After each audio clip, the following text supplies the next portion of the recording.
On Wednesday, April the 10th, 1912, in brilliant sunshine, although the day was cold, the unsinkable Pride of the White Star Line left Southampton.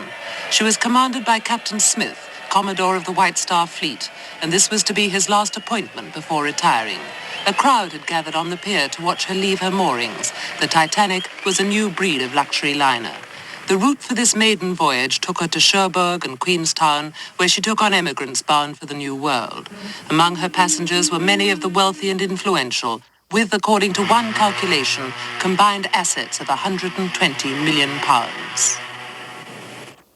With 6 in a bunk, and we were treated like as if we were in a third-class restaurant as regards the food. We were not allowed to go in any part of the ship except the deck that we were allowed to go on it.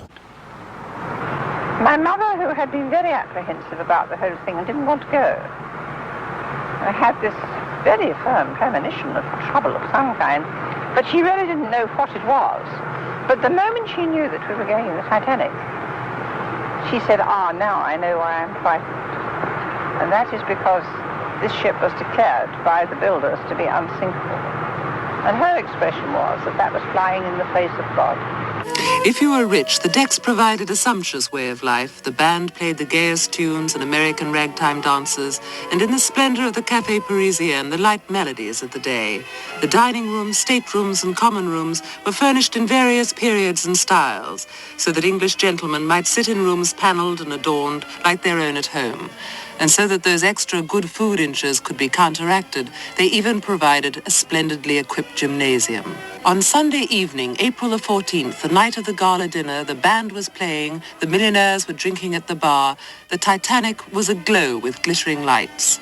Then 3 rings on the bell gave the alarm from the crow's nest, and a shout down the telephone, ice ahead. The time was 11:40.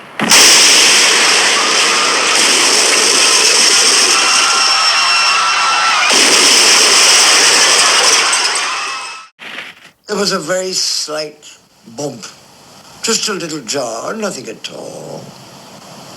And I went in my room. There was a second light jar, nothing of consequence. But you knew something had happened, and one man said, "Look at that. That's an iceberg, and it's a whopper, because you know, there's 1/8 above the water and 7/8 below." That was very cruel. They threw out children and women on the road. Well, there was one of them thrown out one day I was in it, and the baby was only about 3 days old. And they were thrown on the bank of the go for their lives. Oh, it was cruel. In the wireless cabin, the 2 operators, Phillips and Bride, flashed out signals for assistance until the deck was awash. Did the band actually play music while the ship went down? No. I heard the band playing when the boat struck, when I first tried to get on the deck. But when I decided to jump off the boat, I actually saw the band standing back with the instruments. But when people say that music played as the ship went down, that is a ghastly, horrible lie. At 2:20 a.m. on Monday the 15th of April, and 2.5 hours after she struck the iceberg, the largest liner afloat slid beneath the black, icy waters to the floor of the Atlantic. The Titanic carried a total of 2,206 passengers and crew.